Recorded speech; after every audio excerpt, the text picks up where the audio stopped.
Comair remains grounded and it seems is battling serious financial difficulties. There are also concerns now about job cuts at the airline, said to be in urgent need of investors, or it could have its wings clipped forever. Its management has met with trade unions to discuss the way forward. Our reporter Heidi Jokos following the story. She joins me now.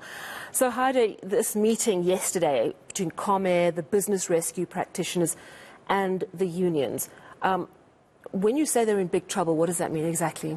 So according to the unions who were part of this meeting, together with a business rescue practitioner as well as the CEO of Comair, Glenn Osmond, it appears as though Comair is in serious financial distress. And this is why they decided to voluntarily suspend operations at the end of May. It seems as though they are in desperate need of an investor. And that would mean that the investor would come in, would give a certain amounts of cash injection to allow for operations to resume and to allow for the airline to basically sustain itself. At this point, it seems as though that is not the case. What's also very worrying, according to the unions that were part of this meeting, it seems as though if the airline does not get an investor in the next couple of weeks, the airline is going to have to wind down.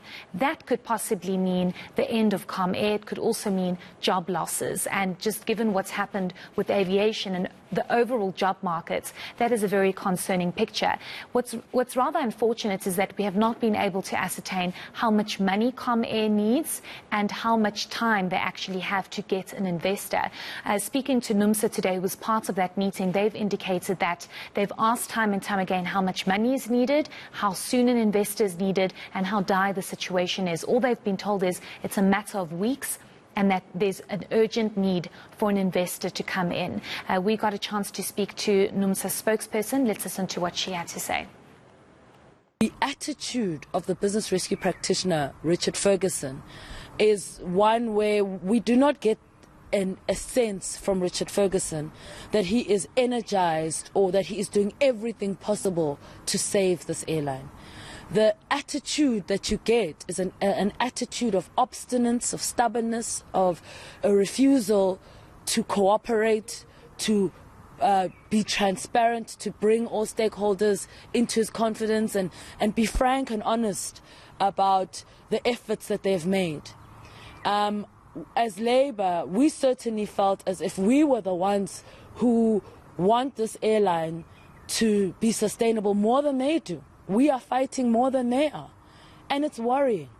It's worrying because the message that we got from the meeting yesterday is that this airline is weeks away from being wound down if they do not find an investor.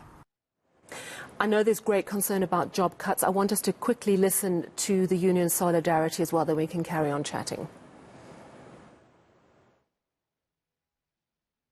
So I think, let's assume that Comair does, well, it was stated by the business rescue practitioner that even if there is a likelihood of receiving funding or an additional investor, the airline may only be in a position to resume operations as late as September.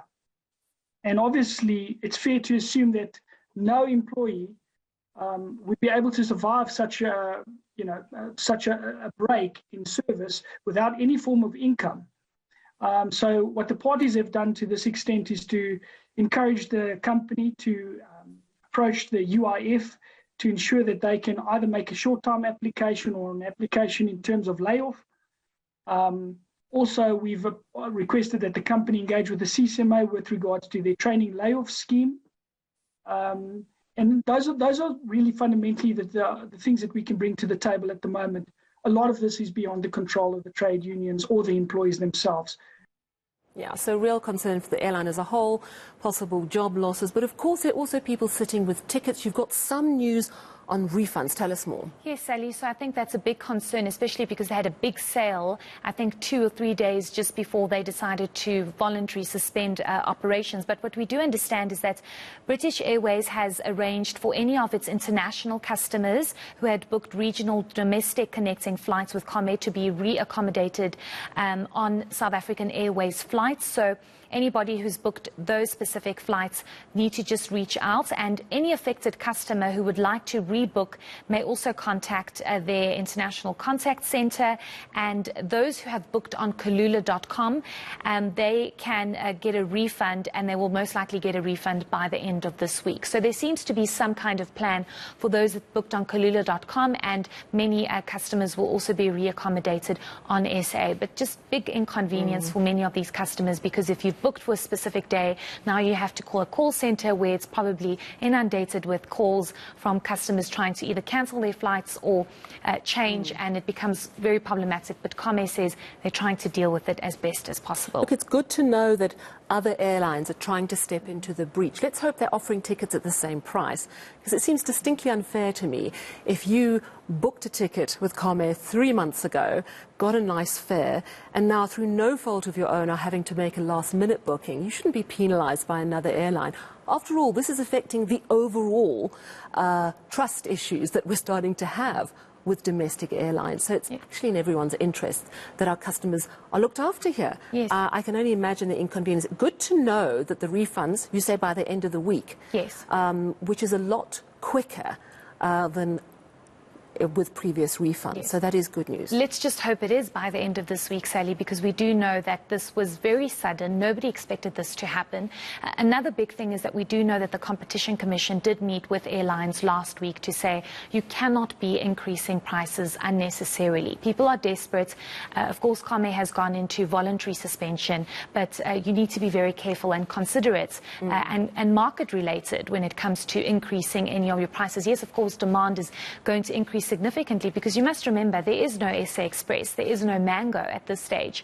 So the pool is very small, and it's very important for these airlines to understand that and not take advantage of the demands of customers. Yeah, and I mean, this has taken a 40% chunk out of the domestic flying market, right? Yes, exactly. So the market that Comair was catering to is huge and very significant. And this is actually something that Solidarity did mention in our interview, to say that we need to remember the role and the importance that Comair has played in aviation, and them now voluntarily having to suspend their operations. It's a huge dent. It's on job markets. It's on the role they played in the sector.